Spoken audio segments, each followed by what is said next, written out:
వారాహిదేవి జ్యోతిష్యాలయం విద్య, ఉద్యోగం, వ్యాపారం, పెళ్లి, ఆరోగ్యం, సంతానం, భార్యాభర్తల మధ్య గొడవలు, అత్తాకోడల మధ్య గొడవలు, ప్రేమించి మోసపోవడం, స్త్రీ పురుష వశీకరణం, ధనం నిలవలేకపోవడం, మీకు ఎటువంటి సమస్యలైనా 24 గంటల్లో పరిష్కారం లభించబడును. నెంబర్ 1 వశీకరణ స్పెషలిస్ట్ కేరళ తాంత్రిక్ గురువు గారు పూజారి పండిత్ పవన్ నంబూద్రి గారు.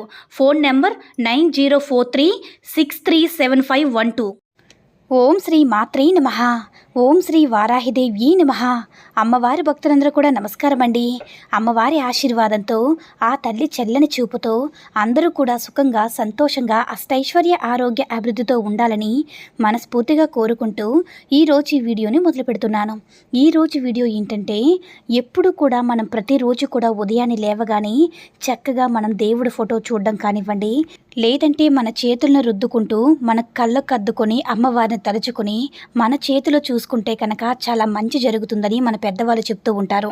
అంటే మనం ఎందువల్లంటే చేతిలోని లక్ష్మి, సరస్వతి, పార్వతీదేవి దేవతలు కూడా మనం ఉంటారని, మన అరచేతులు చూసుకుంటే మనం దేవుని చూసినట్లే అని చాలామంది కూడా అనుకుంటూ ఉంటారు.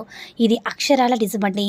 మనం ఎప్పుడైతే అలా చేస్తూ ఉంటామో, నిజంగా అలా చేస్తూ ఉంటామో మనకి చాలా శక్తివంతంగా ఉంటుందన్నమాట. ఆ రోజంతా కూడా చాలా యాక్టివ్గా ఉంటాము. అలాగే ఈరోజు మన వారాహి అమ్మవారికి సంబంధించిన ఇంకొక పేరు ఏమిటంటే, వారాహి అమ్మవారు పలానా పేరుతో పిలుస్తూ ఉంటే మనం తెల్లవారుజామున లేచేటప్పుడు ఇలా అనుకుంటూ లేచినప్పుడు కనుక మనం 3 సార్లు అమ్మవారిని తలుచుకుని లేస్తే కనుక చాలా మంచిది. ఇంకా అమ్మవారి పేరేమిటి, ఎలా అనుకోవాలి, ఏ సమయంలో అనుకోవాలనే విషయాన్ని ఇప్పుడు మనం ఈ వీడియోలో వివరంగా తెలుసుకుందాము. సాధారణంగా మనం వీడియోస్ అన్నీ కూడా చూసి ఎంతోమంది కూడా అక్క మీరు చెప్పే ప్రతి విషయం కూడా ఫాలో చేస్తూ ఉన్నాము, మాకంతా కూడా మంచి జరుగుతుందని చాలామంది కూడా మా కామెంట్స్ పెడుతున్నారండి. ఆ కామెంట్స్ అన్నీ కూడా ఒక్కసారి చదివితే మీకే నమ్మకం అనేది ఇంకా 10 రెట్లు పెరుగుతుంది. ఎందువల్లంటే చాలామంది కూడా అక్క ఇలా చేస్తే జరుగుతుందా, మేము ఇలానే చేస్తున్నాము కానీ మాకు జరగడం లేదు అనుకునే వాళ్ళు కూడా ఉన్నారు. కానీ ఒక సమయంలో జరగకపోయినా సరే ఇంకొక సమయంలో ఇంకొక పరిహారాన్ని మనం చేస్తూ ఉంటే ఆ పరిహారానికి ఆ ప్రతిఫలం దొరకడం లేదని మనం చేయడం అస్సలు మానేయకూడదండి. ఈ పరిహారానికి ప్రతిఫలం దొరకడం లేదని మనం చేయకుండా అస్సలు మానేయకూడదు. మనం చేసే ప్రతి దానికి కూడా ఖచ్చితంగా ఫలితమైతే ఉంటుంది. అయితే అమ్మవారికి ఎప్పటికైనా మనకి చూపిస్తారనమాట. అందువల్ల ఎవ్వరు కూడా అధైర్యపడకండి. మీ వల్ల అయినంత వరకు కూడా మీకు ఈ వీడియో ఎప్పుడైతే మీ కంట కనిపిస్తాయో మీరందరూ కూడా ఫాలో అవ్వాలి అనుకున్నవారు ఫాలో అవ్వండి. అమ్మవారు ఖచ్చితంగా మీకు మంచి జరిగేలా చేస్తారు. ఆ మంత్రాన్ని ఇప్పుడు అమ్మవారి యొక్క మంత్రాన్ని ఎలా అనుకుంటున్నామంటే, పొద్దున్నే లేవగానే తెల్లవారుజామున ఎప్పుడు లేస్తారో లేచేటప్పుడు ఒక 3 సార్లు అమ్మవారిని తలుచుకుని చక్కగా అరచేతుల్ని రుద్దుకుని అరచేయిని చూసుకునేటప్పుడు ఈ మంత్రాన్ని చెప్పుకోబోయి ఇప్పుడు ఈ మంత్రాన్ని 3 సార్లు అనుకోండి. అక్క ఈ మంత్రం అనుకునేటప్పుడు మనం మంచం మీద కూర్చుని అనుకోవాలా, లేదంటే స్నానం చేసి అనుకోవాలా, లేదా అమ్మవారి మంత్రం ఎలా చేసినా సరే పర్వాలేదా అని చాలామందికి కూడా సందేహం అనేది వస్తూ ఉంటుంది. నిజమేనండి. పొద్దున్నే లేచేటప్పుడు కొత్తగా పెళ్ళైన వాళ్ళు ఎవరైనా ఉంటే కనుక స్నానం చేయకుండా ఈ మంత్రాన్ని అనుకోకూడదు. మిగతా వయసులో ఉన్నవాళ్ళు ఏ సమస్య లేదు అనుకునేవారు, మనం నిద్రపోయి లేచామని అనుకునే వాళ్ళు చక్కగా మనం దేవుణ్ణి తలుచుకోవచ్చు. ఎటువంటి సమయంలో తలుచుకోవాలి అంటే, ఇక పీరియడ్స్ టైంలో ఉండేవాళ్ళు అనుకోకూడదు. పీరియడ్స్ టైంలో ఉండేవాళ్ళు, కొత్తగా పెళ్ళైన వాళ్ళు తప్ప ఎలాంటి వాళ్ళైనా సరే, మిగతా వారు ఎవరైనా సరే పొద్దున్నే లేవగానే అమ్మవారి మంత్రాన్ని 3 సార్లు అనుకుని చూడండి. మీకు ఖచ్చితంగా 3 రోజుల్లో మంచి ఫలితం అనేది మీకే కనిపిస్తుంది. మన జీవితంలో వచ్చే మార్పుననేది మనకి వెంటనే తెలుస్తాయి. ఎందుకంటే అమ్మవారి యొక్క బీజాక్షరానికి అంత శక్తి ఉంటుంది. ఆ శక్తి అనేది అమ్మవారు చేసే అద్భుతాల వల్ల మనం తెలుసుకోగలుగుతున్నామండి. ఈ మంత్రానికి ఉన్న విలువ అనేది మనం అందరూ కూడా ఒకసారి కామెంట్స్ చూస్తే మీకే అర్థమవుతుంది. ఇంకా ఈరోజు మనం చూడబోయే మంత్రం ఏమిటంటే, అభయకారుణ్యే నమో నమః. మరొకసారి చెప్తున్నాను వినండి. అభయకారుణ్యే నమో నమః. అభయకారుణ్యే నమో నమః.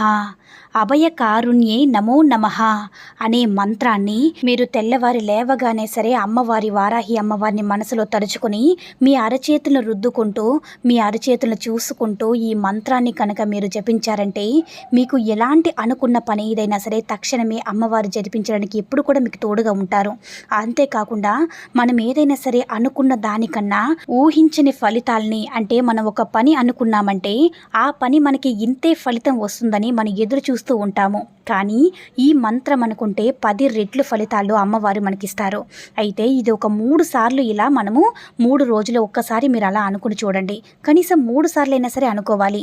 లేదంటే 7 సార్లైనా 9 సార్లైనా మీకు ఎంత సమయం ఉన్నా సరే అనుకోవచ్చు అన్నమాట. అక్క స్నానం చేసి అనుకోవచ్చా అంటే, స్నానం చేసి పూజ చేసేటప్పుడు కూడా మీరు ఏదైనా పని మీద బయటికి వెళ్ళేటప్పుడు, మీరు ఇంట్లో ఏదైనా పని మొదలు పెట్టేటప్పుడు చేస్తారు కదండి, చక్కగా స్నానం చేసి అమ్మవారికి దీపారాధన చేసి అనుకోవచ్చు. మేము వయసులో బాగా అంటే 50-60 ఏళ్ళ సంవత్సరాలు వాళ్ళందరూ కూడా చక్కగా అమ్మవారిని తలుచుకుంటూ ఉంటారు. వాళ్ళు ఎప్పుడైనా సరే పొద్దున్నే లేవగానే కింద పడుకోలేని వారు కూడా ఉంటారు కదండి. మంచం మీద పడుకునైనా సరే, మంచం మీద కూర్చునైనా సరే అనుకోవచ్చండి. అమ్మవారు మనకు నిజంగా కష్టాల్లో ఉండేటప్పుడు అందరికీ కూడా ఎటువంటి పేర్లు తలుచుకున్నా సరే, ఎటువంటి పేరుతో ఆ అమ్మవారిని పిలిచినా సరే వెంటనే పలుకుతారు. ఇది ఒక పెద్ద అద్భుతం అండి. కాబట్టి ప్రతి ఒక్కరూ కూడా అమ్మవారి యొక్క అత్యంత శక్తివంతమైన ఈ బీజ మంత్రాన్ని ఒక 3 సార్లు కానివ్వండి, 7 సార్లు కానివ్వండి, 9 సార్లు కానివ్వండి, 11 సార్లు కానివ్వండి, ఎన్నిసార్లు మీకు సమయం ఉంటే అన్నిసార్లు మీ చేతులను చూసుకుంటూ అభయ కారుణ్యేని నమో నమః అనే మంత్రాన్ని మీరు కనుక జపించినట్లయితే తప్పకుండా అమ్మవారు మీకు అద్భుతమైనటువంటి ఫలితాలను ఇస్తారనమాట. ఆ రోజంతా కూడా మీకు చాలా యాక్టివ్గా ఉంటుంది. ఏ పని చేసినా, ఏ పని మొదలు పెట్టినా సరే మీకు అద్భుతమైనటువంటి ఫలితాలు అనేవి మీకు దక్కుతాయన్నమాట. కాబట్టి ప్రతి ఒక్కరూ కూడా అమ్మవారిని మనస్ఫూర్తిగా తలుచుకుంటూ ఈ యొక్క మంత్రాన్ని మీరు చెప్పుకున్నారంటే మీకు కలిగే అద్భుతాలు అనేవి కామెంట్ బాక్స్లో మాకు తెలియచేయండి. ఈ వీడియో కనుక నచ్చినట్లయితే మరికొంతమంది అమ్మవారి భక్తులకు రీచ్ అయ్యేలా షేర్ చేసి లైక్ చేయండి. అలాగే మన ఛానల్ని ఎవరైనా మొదటిసారిగా చూస్తున్నట్లయితే తప్పకుండా సబ్స్క్రైబ్ చేసుకుని మాకు కొంచెం సపోర్ట్ చేయండి. సర్వే జన సుఖినో భవంతు. ఓం శ్రీ మాత్రే నమః. ఓం శ్రీ వారాహిదేవ్యై నమః.